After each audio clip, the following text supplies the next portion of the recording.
Ay, Robert, pasagot naman ito, oh.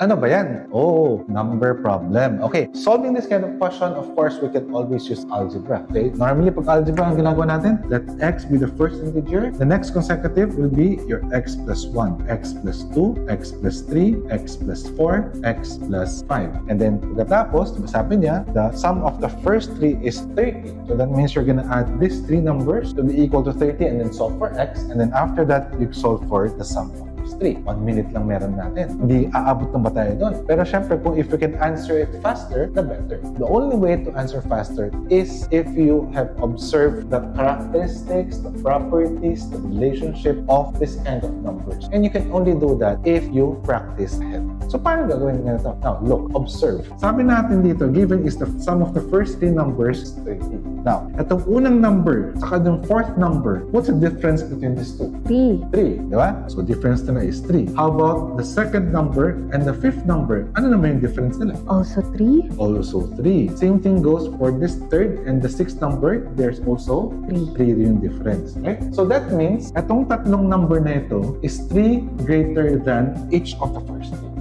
Ano ibig sabihin nun? Pagka hindi ito kasama tong 3 na lamang nila, that means the sum of these 3 numbers is supposed to be the 30. So kung 30 yung sum nila, nadadagdagan mo pa ng 3 each. That means it's gonna be 30 plus 3 plus 3 plus 3, a total of 39. 9. Kaya ang sagot dito is just letter D, 39. Ganun lang.